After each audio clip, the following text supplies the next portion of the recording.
With Modern Warfare 3 on the horizon, I thought it would be a perfect time to take a deep dive into what happened during the Modern Warfare 2 campaign. So sit back, relax, hit that like and subscribe button, and let's get into it.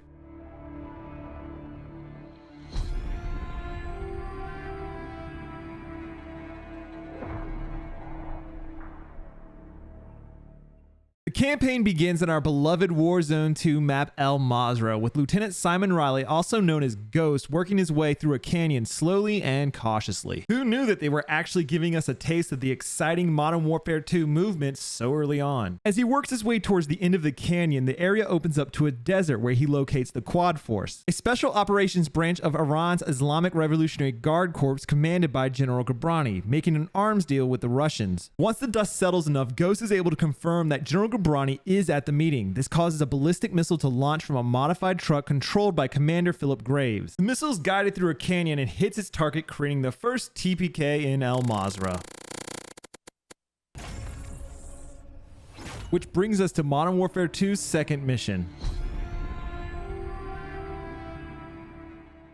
Several months later, we are introduced to CIA Station Chief Kate Laswell and General Shepard. They begin discussing General Ghabrani's second-in-command and new leader of the AQ, Hassan. Shocking to absolutely nobody, Hassan is a little irritated with the US for blowing up Ghabrani with freedom.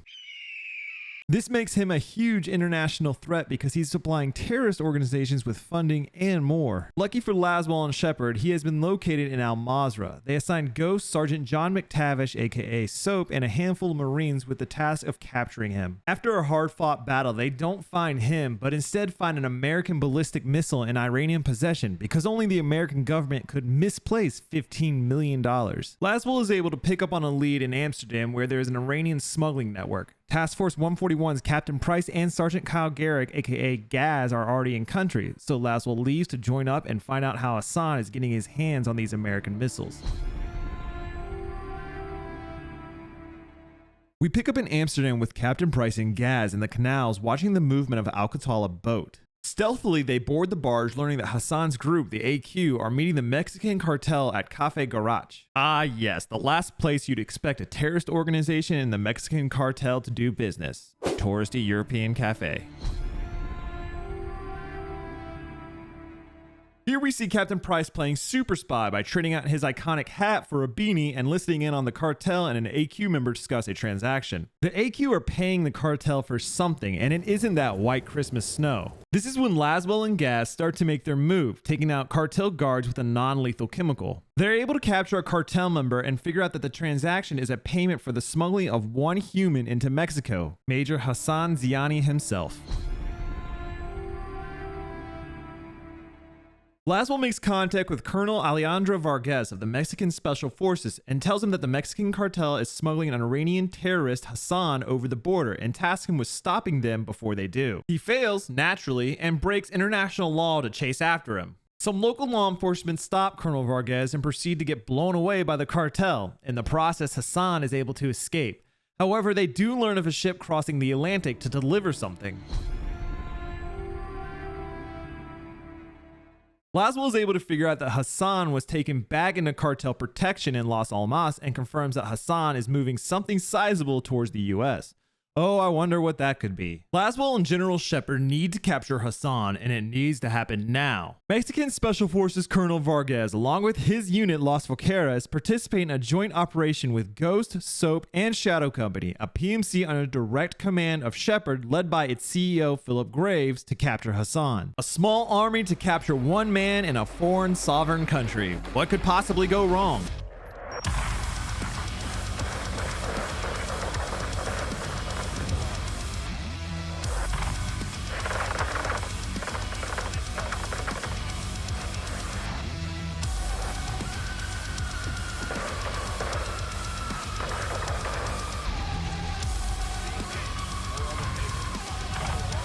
After some light fighting that I'm sure Mexico will just sweep under the rug, Hassan is successfully captured. And that's where the interrogation of Hassan begins, where because of some political sidestepping, they have to let him go after leveling half a country just to say hi. However, they were able to get some juicy intel from his phone.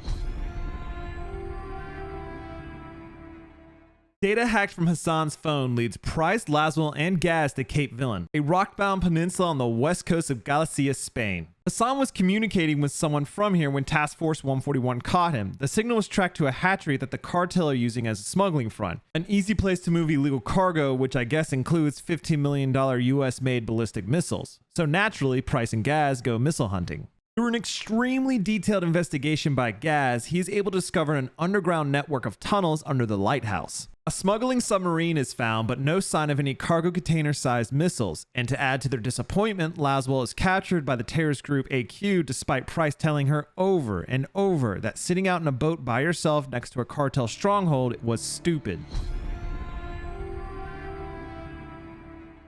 Price and Gaz plan on going after Laswell, who is currently in Yurzikistan en route to Al Mazrah. Once she crosses the border, they will lose her. Using a bunch of strange excuses, General Shepard refuses to help in the rescue, stating, "War isn't about friends, it's about enemies." Price has his resources though, and is able to get help from old allies Nikolai and Farah. It is discovered that Laswell is being moved in an AQ convoy. The plan is for Price's team to ambush it and rescue her, leaving another pile of death and destruction in a foreign country that somehow no one will say a single thing about. Price successfully saves Laswell. Upon her rescue, she lets Price know that the missing missiles were actually never in Spain, and that they were actually ballistic missile guidance systems provided by the Russians. Task Force 141 is falling behind because the American-made missiles have already been equipped with the Russian-made guidance system. Who said America and Russia couldn't work together?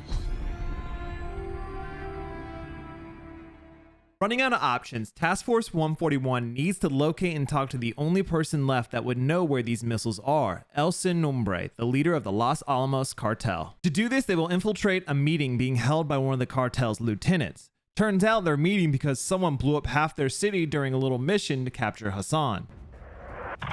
The plan is for Soap to enter the meeting with intel he wishes to provide to the cartel about the attack. Through some James Bond level secret agent activity, Alejandro and Soap manage to capture a Los Alamos leader, El Sin Nombre, who is revealed to be Alejandro's former Special Forces comrade, Valeria Garza. Valeria reveals that one of the missing missiles is on an oil rig in the Gulf of Mexico, prompting a raid led by Task Force 141, Shadow Company, and Alejandro to prevent its launch. She also states that once they stop the missiles, she will let them know of Hassan's location. Task Force 141, Soap, and Ghost, along with Alejandro and Shadow Company, launch an attack on an abandoned oil rig in the Gulf of Mexico being used by the Los Alamos cartel as a smuggling dead drop. Their mission is to secure the missing missile that is believed to have been moved from the nearby cargo ship to the oil rig. Ghost will lead an assault on the cargo ship that delivered the missile, while Soap, Alejandro, and Graves assault the rig. While the assault on the oil rig is successful, the missile becomes armed and its controls have been conveniently moved to the cargo ship. If they don't disarm the missile fast, New Orleans will have a nice new large hole dug for it. Through some quick actions, Graves and Soap are able to change its target to the oil rig and successfully complete their mission. And this is where everything changes. Upon returning to Los Alamos, Graves and Shadow Company have taken control of Alejandro's base and tell Task Force 141 they are no longer needed. General Shepard has put Graves and Shadow Company in charge of the remaining operation to capture Hassan. Graves lets Alejandro know that his men have been detained, for lack of a better word, which causes Alejandro to lose his cool. A fight soon breaks out, leaving Ghost missing in action, Soap wounded and running into Los Alamos, and Alejandro detained by Shadow Company. Soap is able to survive his night in Las Almas, avoiding the Shadow Company patrols and linking back up with Ghost. Both escape the city to regroup and figure out what the hell they're going to do next after being betrayed by General Shepard and Graves.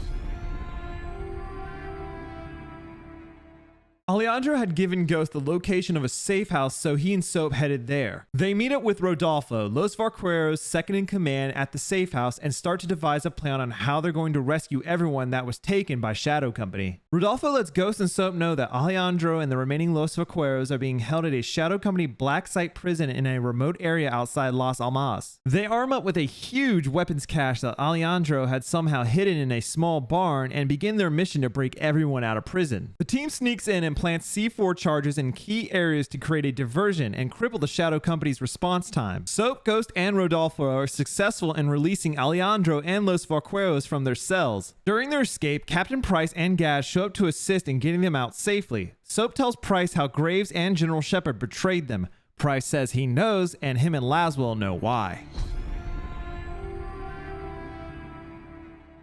Laswell relates to the team that she uncovered a redacted intel about a black bag operation conducted by Shepard and carried out by Shadow Company 2 months ago. They were supplying 3 ballistic missiles to allies fighting against the Russians in the Middle East. The Russians successfully ambushed the convoy delivering the missiles, executed all the remaining Shadow Company soldiers, and learned that General Shepard was behind supplying their enemy off the books. Russia would end up giving the missiles to Hassan. Shepard and Graves attempted to cover up their mistakes, and Task Force 141 were getting too close to the truth, which led to their decision to try to silence them. The good guys have been able to find 2 of the missing missiles. Hassan just has 1 left.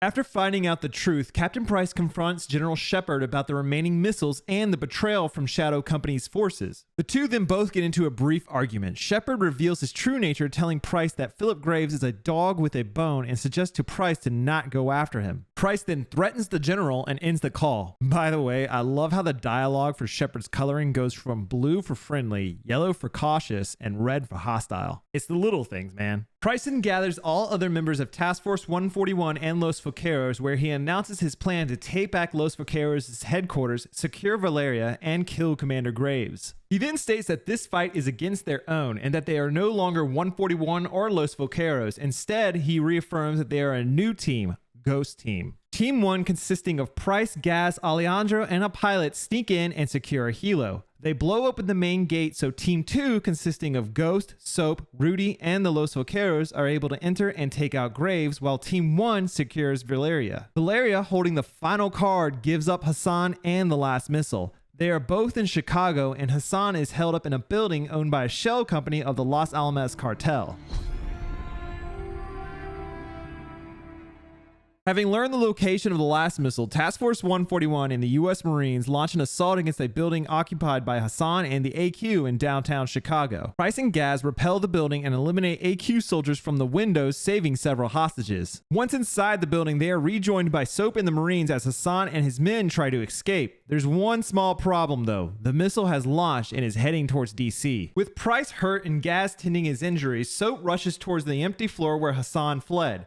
With Ghost as Overwatch, Soap successfully destroys the missile before it could reach its target of Washington, D.C. However, Hassan manages to overwhelm Soap in a fight and almost throws him out the building before he is put down by Ghost. And with that, Hassan is successfully and finally stopped. We pick up a few days later in a bar where Price and Laswell are discussing all the events that had happened. Shepard has gone into hiding, and it is discovered that the Russians who attacked the Shadow Company convoy and stole the missiles were an ultra-nationalist group who are working with someone new. A photo of this new target is shared between all of Task Force 141, and all members have a look of familiarity and dread on their faces. Price states that this person is not new, and that his name is Makarov. The scene changes to a Russian plane where a few individuals are assembling a weapon combined with various hidden parts. Once done, the person with the weapon texts ready to someone named M, who we can assume is Makarov. As they get up to begin their attack, the only reply received is "No Russians," a tagline from one of the most well-known Call of Duty missions ever and a direct reference to the original Call of Duty Modern Warfare 2,